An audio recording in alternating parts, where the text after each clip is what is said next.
Hello, and welcome to the Library Arthouse, where your ticket to world-class arts and entertainment is your library card. I'm Jesse. And I'm Leah, and today we are each going to grace you with the top 5 reasons why to watch the 1971 film Harold and Maude. Okay, but first, Leah, why don't you provide them with a spoiler-free plot summary? Ahem. Harold, a rich young man who is beyond obsessed with death and seemingly unhappy in his current state of living, meets Maude, a vivacious elderly woman who has the ability to show Harold just how lovely life can be when one actually lives. Quite right. So, what is your number 5 reason to catch this movie on Canopy? First of all, I had no idea that Cat Stevens did the entire soundtrack. Well, if you want to sing out, sing out. Number 1 reason, or not number 1, number 5 reason, just because it's interesting. It is interesting. In fact, Cat Stevens is also my number 5. Oh! It's no Graduate. I'm more of a Simon and Garfunkel enthusiast. But those needle drops were pretty effective, I think. Oh, yes. Let's hear the bass drop. No, Cat Stevens doesn't do that. That would be wild. And we don't do wild on the art house, Leah. Oh, yes. Poised? Always. What is your number 4? Oh, the number 4 reason why to watch this is because there was 1 count of a stolen shovel. Is this your shovel? No. On the back of a motorcycle. I just felt very like I was living. I was living at that time. Did make it feel very real. It did. I mean, they were very thorough, those police officers. Gotta catch that shovel. My number 4 was that computer dating existed in 1971. I have here, Harold, the form sent out by the National Computer Dating Service. And then the date's reactions to Harold were priceless. I really had a good time with that. I got a good chuckle or two. And apparently online dating was awful even back then. I had no idea. I wonder what room held that giant computer in his house. Because back then, weren't the computers like one whole room? Yes. Yes. Number 3? So number 3 was Harold's epiphany of, I haven't lived, but I've died a few times. It was a parody? It was an epiphany. Oh, epiphany. An You said a epiphany. parody. Oh, I'm so sorry. I should have gargled some salt water beforehand. Probably. But he had died quite a few times. I mean, not literally, of course, but yes. And what was your number 3 reason?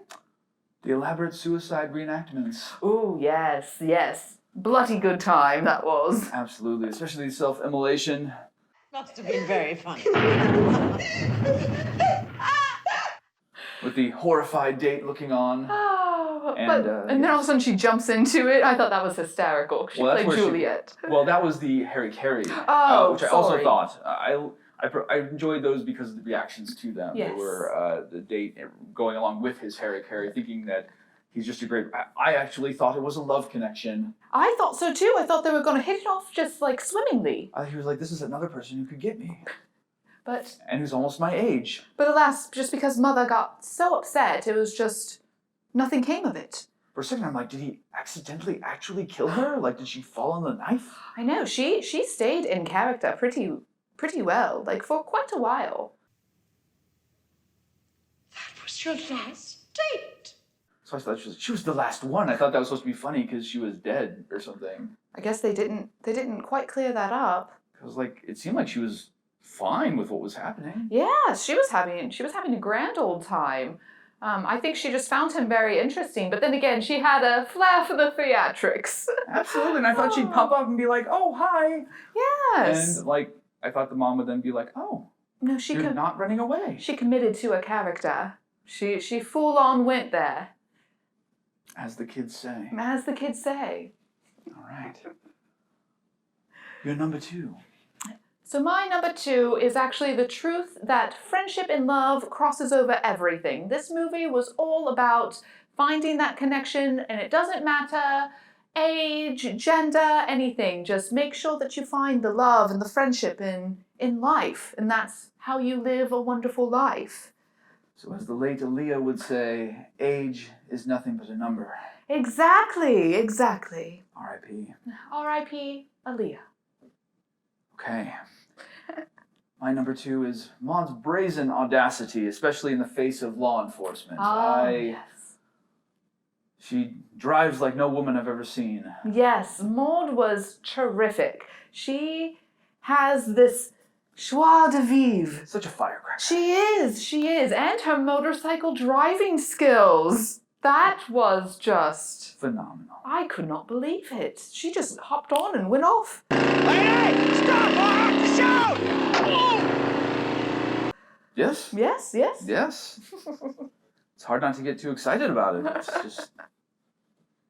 But we mustn't. We mustn't. This is the art house. Yes, we have no fun here. Only strict discussion. Well, I mean, we have slightly lively discussions. That is true. Yes. What's your number 1 reason, Leah? So my number 1 reason was because I said so. Leah, my number 1 reason is because I said so. Yes, but I said so first, as you were so polite in asking me. Oh. I'll let you have this one. However, this is the most Wes Anderson movie that Wes Anderson has never directed. I will agree with that. I didn't even make that connection, Jesse. I can honestly say this man saw this movie in high school or film school, and Mr. Anderson said, I'm going to make this for the rest of my career. He's going to make this, but put everything in the center. And everyone. Everyone, yes. All the cast, all the actors. Cast all the actors, everyone in center frame. He has his dollhouse set up. I will say, though, I just adore Wes Anderson. I adore him. Just like I adored this movie, so watch it because I said so again. Or watch it because I said so. My opinions are valid. I guess. Well, so go forth to Canopy and treat yourself to a free viewing of the sparkling black comedy that is Harold and Maude. For the Library Arthouse, I'm Jesse. And I'm Leah. And we will see you next week. Ta-ta!